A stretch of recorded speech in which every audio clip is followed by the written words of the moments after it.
Indian tourist और foreign travellers के लिए एक बड़ी गुड न्यूज है। इनफैक्ट हांगकांग तो इंडियंस को 5 लाख रुपए के ट्रैवल टिकट्स तक फ्री में दे रहा है। जो लोग हैं वेरी रिच और एजुकेशन का सिस्टम उनका इतना बेहतर है। $14 बिलियन का सिर्फ एक साल में ये टूरिज्म है पूरे इंडियंस का मुख्तलिफ देशों में।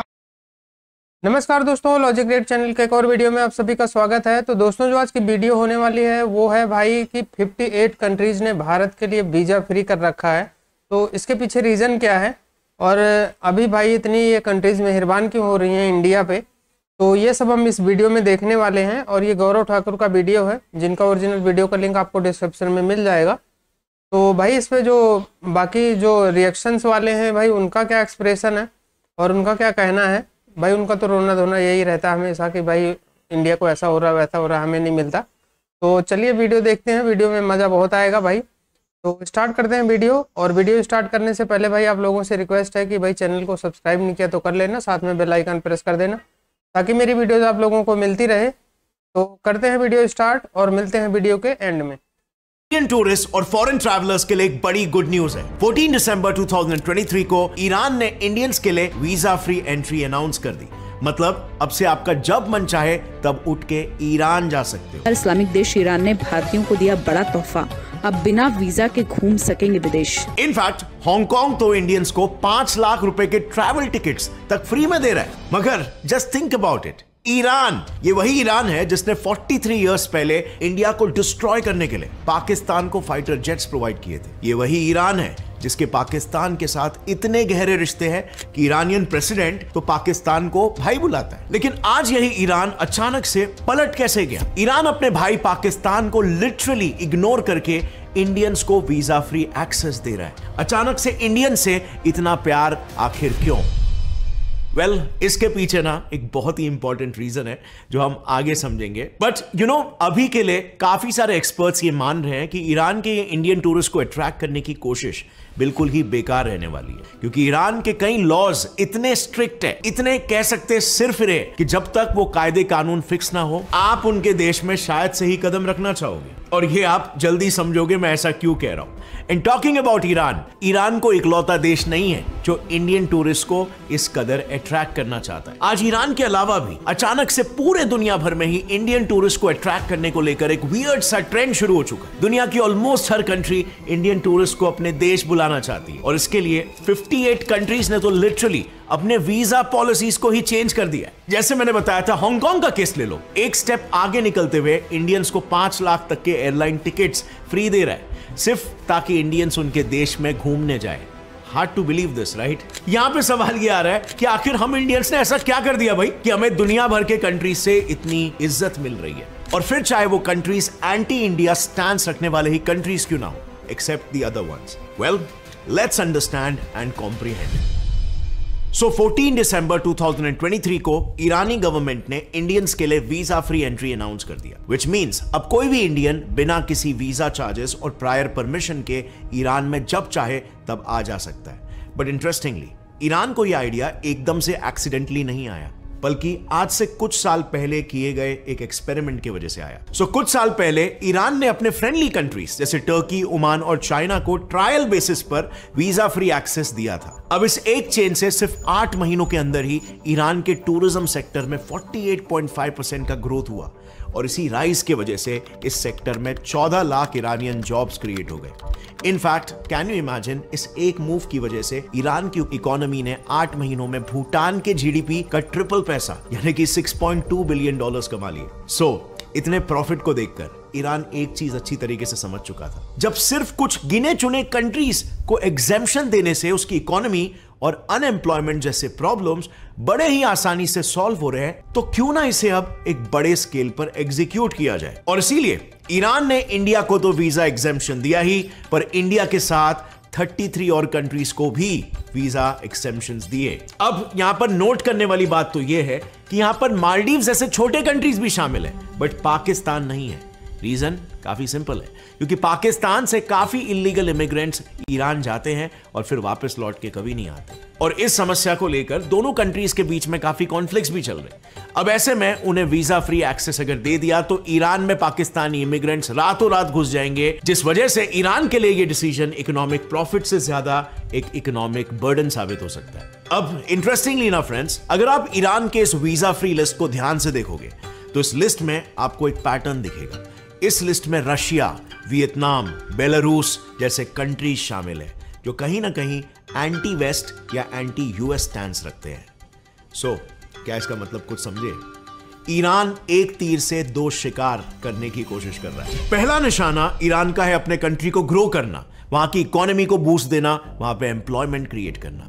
बट दूसरा निशाना जो कि आर्ग्यूबली उससे भी ज्यादा इंपॉर्टेंट है, वो है इस मूव से ईरान दुनिया भर में फैले ईरानोफोबिया को खत्म करने की कोशिश कर रहा है। अब आई नो आप में से बहुत से लोगों के लिए मे बी ईरानोफोबिया ये टर्म ही आपने पहली बार सुना होगा, और इसका सिंपल मतलब होता है ईरान के प्रति फियर। ईरानोफोबिया जो कि दुनिया भर में है, काफी प्रेवलेंट है, और ये कहीं ना कहीं वेस्ट की एक सोची समझी साजिश रही है। अब ईरानोफोबिया पूरी दुनिया में कैसे फैला और इस स्ट्रैटेजी से ईरान उसे कैसे काउंटर करेगा, इसके बारे में बात करते हैं। आयरनी देखो, ईरानोफोबिया के बीज ईरान के ही एक 43 इयर्स पुराने गलती की वजह से गड़े थे, जिसके जहरीले फल उसे आज तक भुगतना पड़ रहा है। काफी इंटरेस्टिंग कहानी है, सो ध्यान से सुनना। साल 1979 की यह बात है, ईरान में ईरानियन रेवोल्यूशन चल रहा था। इसमें रिलीजियस क्लेरिक्स ने वहां कई सालों से रूल कर रहे पहलावी डायनेस्टी के किंग मोहम्मद रजा पहलावी को गद्दी से हटा दिया था, क्योंकि उनकी आइडियोलॉजी काफी लिबरल और डेमोक्रेटिक थी जो ईरान को इस्लाम से दूर लेकर जा रही थी। एक टाइम पे Iran was very liberal and very democratic, but फिर रिलीजियस क्लरिक्स मिलकर उन्होंने रिलीजियन से पावर निकाला, बुक से पावर डिराइव किया और इस इतने अच्छे रिजीम को हटा दिया। अब उनके जगह पर फिर एक बहुत ही hardcore radical Islamic preacher Ayatollah Khomeini को ईरान का नया रूलर बना दिया गया। अब क्योंकि खोमेनी की आइडियोलॉजी काफी रेडिकल थी, इसीलिए उन्होंने पावर में आते ही ईरान को एक इस्लामिक रिपब्लिक डिक्लेयर कर दिया। अब जहां पर एक तरफ ईरान में यह हो रहा था, दूसरे तरफ किंग मोहम्मद रजा पहलावी भागकर यूएस के शरणों में चले गए। अब ये ईरान के इतिहास का एक टर्निंग पॉइंट था, क्योंकि इस वजह से आयतुल्ला खोमेनी और बाकी के ईरानियन रेवोल्यूशनरीज को यूएस पर एकदम से गुस्सा आ गया। इसी गुस्से में रेवोल्यूशनरीज ने तेहरान में स्थित यूएस एम्बेसी में घुसकर 50 अमेरिकन को हॉस्टेज बना लिया, जो कि एक्चुअली में ईरान की सबसे बड़ी गलती साबित हुई, क्योंकि ईरान की इसी हरकत की वजह से यूएस ने उसके ऊपर 1979 में पहला इकोनॉमिक सैंक्शन लगा दिया, जिससे एक झटके में ईरान से सारे कंट्रीज ने ट्रेड करना बंद कर दिया।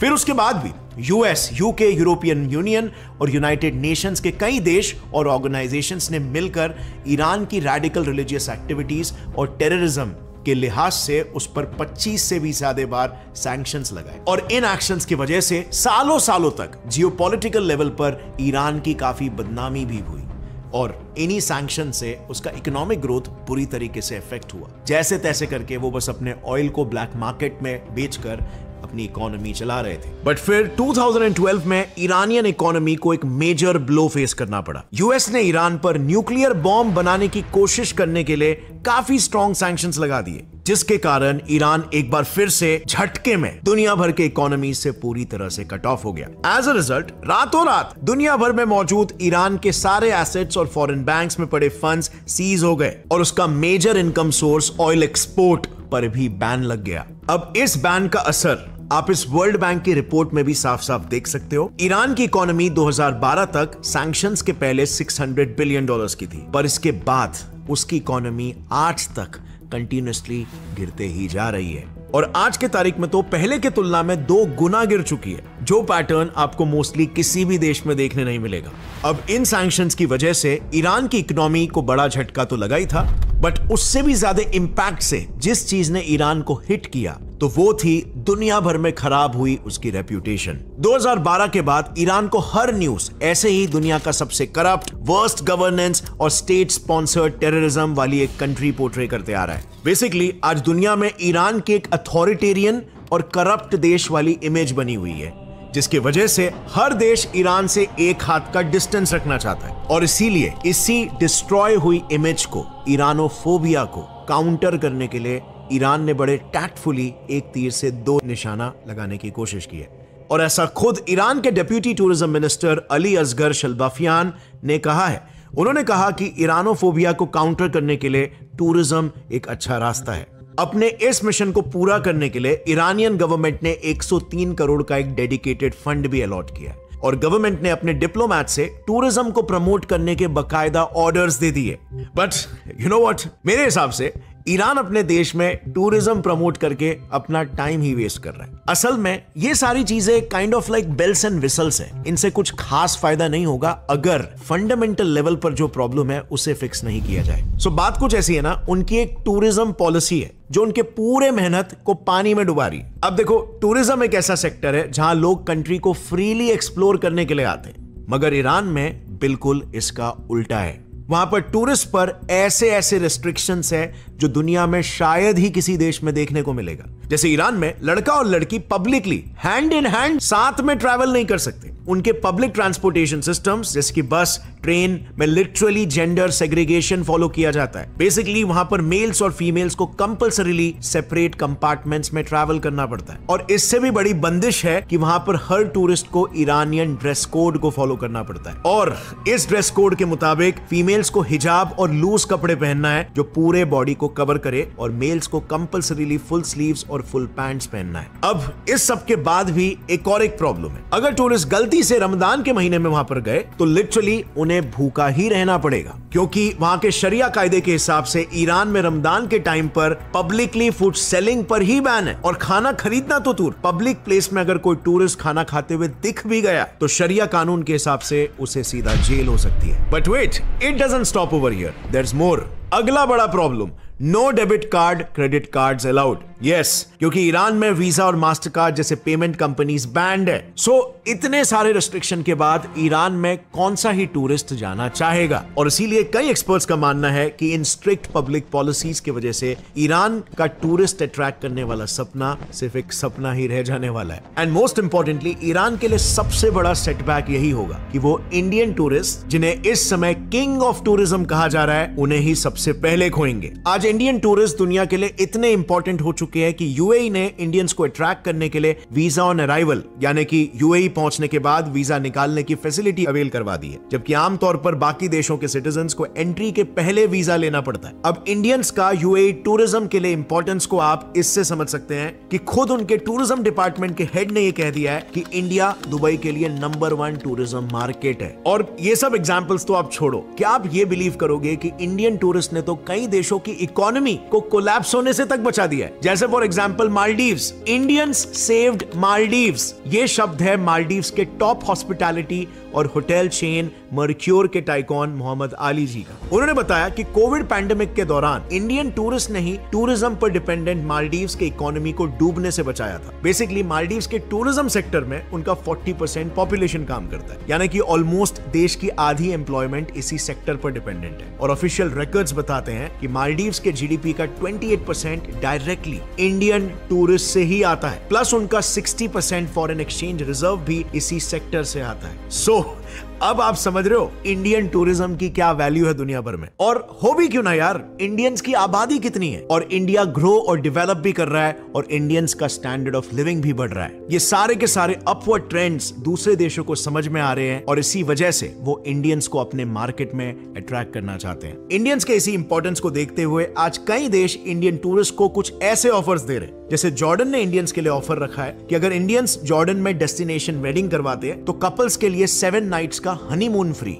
ऑस्ट्रेलियन गवर्नमेंट ने इंडियन टूरिस्ट के लिए ऑनलाइन घर बैठे ही वीजा देना शुरू कर दिया है, जबकि नॉर्मली वीजास के लिए आपको कॉन्सुलेट जाना पड़ता है। सो डेफिनेटली ये कोई एक आध कंट्री की बात नहीं है, ये वर्ल्ड वाइड ही एक ट्रेंड बनता चला जा रहा है। इंडियन टूरिस्ट की डिमांड वाकई में काफी बढ़ रही है। अब अगर बात करें कि स्पेसिफिकली कंट्रीज इंडियन टूरिस्ट को ही अट्रैक्ट क्यों करना चाहती है, तो देखो centre for monitoring Indian economy के हिसाब से इस ग्राफ में आप जैसे देख सकते हो, आज से 3 साल पहले इंडियन टूरिस्ट का फॉरेन कंट्रीज में स्पेंडिंग सिर्फ $7 बिलियन था, बट सिर्फ 3 साल के अंदर ही ये नंबर आज इसका दुगना यानी कि $13.7 बिलियन हो चुका है।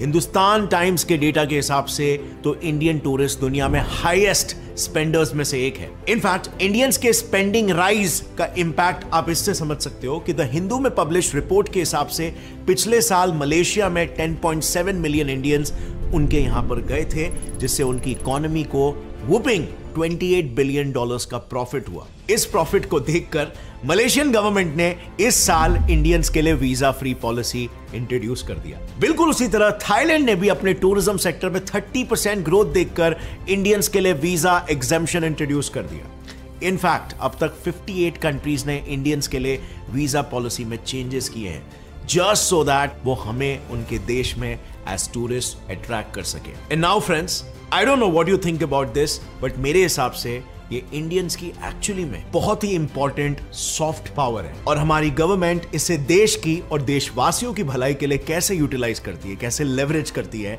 ये तो आने वाला वक्त ही बताएगा। बट एक तरफ जहां पर इंडिया का पावर बढ़ रहा है, वहीं पर दूसरी तरफ इंडिया के कुछ टाइज वीक हो रहे हैं। हमारा ऑल टाइम फ्रेंड रशिया अब पाकिस्तान के लिए ब्रिक्स के दरवाजे खोल रहा है, और सिचुएशन ऐसी आ गई है कि इंडिया ब्रिक्स को छोड़ने के लिए मजबूर हो गया है। ब्रिक्स एक ऐसा संगठन जिससे इंडिया को काफी प्रॉफिट होता था, काफी इकोनॉमिक गेन होता था, बट अब इंडिया मजबूर हो गया है उसे छोड़ने के लिए। अब पूरा मुद्दा क्या है और क्यों इंडिया का दोस्त रशिया पाकिस्तान को सपोर्ट कर रहा है, इसे अगर आपको पूरा जानना है तो ऑलरेडी मैंने एक डिटेल वीडियो बना दिया है, जो आप यहाँ पर कहीं क्लिक करके देख सकते हो। आपको काफी इंटरेस्टिंग लगेगा, बहुत कुछ सीखने मिलेगा। इस वीडियो से आपको कुछ भी नया सीखने मिला तो एक लाइक जरूर ठोकना। मिलते हैं अगले वीडियो, तब तक के लिए as always stay curious and keep learning. जय हिंद। बाकी भाई काफ़ी एक अच्छी न्यूज़ भी आप समझ ले कि एक अच्छी खबर भी है, क्योंकि अब देखा जाए ना तो इंडिया सही है। हमने काफ़ी जो बड़े बड़े व्लॉगर हैं ना वो देखे हैं। व्लॉगर से हट कर ना एक फैमिली को आप देख ले, जो मतलब कि वीडियोस वगैरह नहीं भी बनाते यूट्यूब पर, वो काफ़ी बड़ी जो मतलब कि अमीर फैमिली है। तो भाई जब वो एक फॉरेन में जाते हैं ना, खास करके एक मतलब कि ईरान को छोड़कर, आप ईरान ने तो अभी फ्री वीज़ा किया है, लेकिन थाईलैंड में चले जाएं, मलेशिया में, ऑस्ट्रेलिया में, तो उनका भाई उन्होंने ये नहीं कि जाकर मतलब कि एक होटल लेना जिसमें थोड़ा सा कम रेट हो, उन्होंने लग्जरी टाइम में चीज़ें लेनी है हर चीज़ में। मतलब एक हाँ तक के भाई एक इंडिया की करेंसी मतलब कि काफ़ी स्ट्रॉन्ग है, तो इसलिए उनको काफ़ी ना इतना फील नहीं होता, चाहे वो जितना पावर्स है। और टूरिस्ट जो है ना, एक्चुअली देखें कि इंडिया में अगर हम देखें तो जो लोग हैं वेरी रिच, और एजुकेशन का सिस्टम उनका इतना बेहतर है कि लोग कपल्स वैसे भी जो वहाँ के लोग हैं वो टूरिज्म के लिए दूसरे देशों में जाना पसंद करते हैं। बिल्कुल। हमारे इधर क्या है कि हमारे इधर ये है कि मुश्किल हो जाता है, मतलब जिस तरीके से महंगाई ये वो सारा कुछ चल रहा है आजकल, तो लोग सोचते हैं कि यार छोड़ो यार, क्या जाना है, जितने में जाना है, हाँ, मेरा आराम से निकल जाएंगे, हाँ, मेरा महीने का राशन आ जाएगा, वही सोच जो है ना। और इंडिया में क्योंकि खुशहाली है, लोग जो है वो जाते हैं, और जैसा कि अब देखें कि 13 बिलियन पिछले 2 सालों में 13 बिलियन की यार जो उन्होंने किया है, खर्चा किया है इंडियन टूरिस्ट ने, तो 13 बिलियन कितनी बड़ी अमाउंट है कि आप ये देख लें कि पाकिस्तान की जो GDP है उससे कितनी ये ज्यादा है यार, बिल्कुल 3 गुना ज्यादा हो गई, तो 3-4 गुना। जिस तरह ये जाते हैं, $14 बिलियन का सिर्फ एक साल में ये टूरिज्म है पूरे इंडियंस का मुख्तलिफ देशों में। ईरान ने सबको आसपास पाकिस्तान के देशों को दे दिया, बीच में से पाकिस्तान काट दिया। वो सबको दिया यानी वो अलग बात है, लेकिन मैं जो कहना चाह रहा हूँ ना, अच्छा मालदीव का GDP का 20% इंडिया की वजह से चल रहा है, 30% इंडिया की वजह से, पैसों की वजह से, और वही इंडिया को साथ जो वो सेट कर देगा, भारत उसको 2 मिनटों में सेट कर देगा, वो मसला नहीं है। टूरिज्म इंडस्ट्री जो है ना वाकई सच में एक बहुत बड़ी इंडस्ट्री है, और हर मुल्क में देखेंगे तो बहुत सारी जगहें जो है ना ऐसी होती हैं जो देखने वाली होती हैं। इवन कि आप जब यूट्यूब पे ईरान का भी इंफ्रास्ट्रक्चर देखते हैं या ईरान के आप प्लेसेस देखते हैं, तो एक बार जो है ना आप ज़रा थोड़ा सा होते हैं कि भाई इस कंट्री पे इतने ज़्यादा सैंक्शंस लगे हुए हैं, और उसके बावजूद वहाँ पर चीज़ें जो हैं वो इतनी ज़्यादा अच्छी हैं। लेकिन यहाँ पर क्योंकि इंडिया के लिए बात हो रही है, तो नो डाउट भाई इंडिया का पासपोर्ट जो है वो काफ़ी बेहतर है, बहुत अच्छा परफॉर्म किया। 58 कंट्रीज आप जो है वो वीज़ा फ्री ट्रैवल कर सकते हैं। मैं ये कहूँगी कि आप ऑल ओवर द वर्ल्ड देख लें, आपको इंडियन टूरिस्ट बहुत ज़्यादा नज़र आते हैं, इनफैक्ट भर भर के नज़र आते हैं। लेकिन देखा जाए ना मेरे ख्याल से, अगर तो जो भी लोग अफोर्ड कर सकते हैं बाहर घूमना फिरना, तो काफ़ी ज़्यादा ऐसे कंट्रीज़ हैं जो कि वीज़ा फ्री आपको दे रहे हैं ना, फैसिलिटी दे रहे हैं इंडियंस के लिए।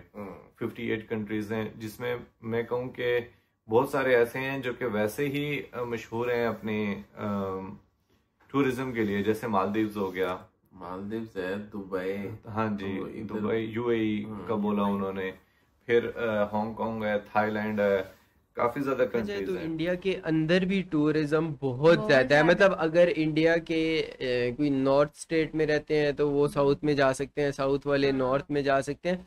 तो इस तरीके से अगर देखा जाए तो इंडिया खुद भी बेसिकली बहुत खूबसूरत है। अलग अलग हर सिटी के हिसाब से आप लोगों को अलग कल्चर देखने को मिलता है, मतलब बिल्कुल डिफरेंट कल्चर देखने को मिलता है। पाकिस्तानी भी जब टूरिस्ट वहाँ से कुछ वो मोटर बाइकर मोटो व्लॉगर्स जो हैं वो गए थे, अबरार नाम है जिनका, तो उनके भी हमने व्लॉग्स वगैरह देखे थे।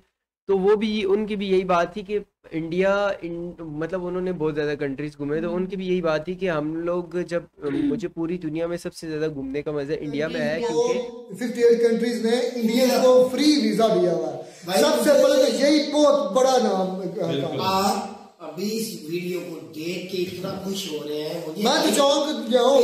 2 महीने पहले ही इस बात का पता चल गया था। अच्छा, कैसे? हमारे एक इंडियन भाई के साथ बात होती है। अच्छा। वो होते हैं न्यूजीलैंड के अंदर। अच्छा।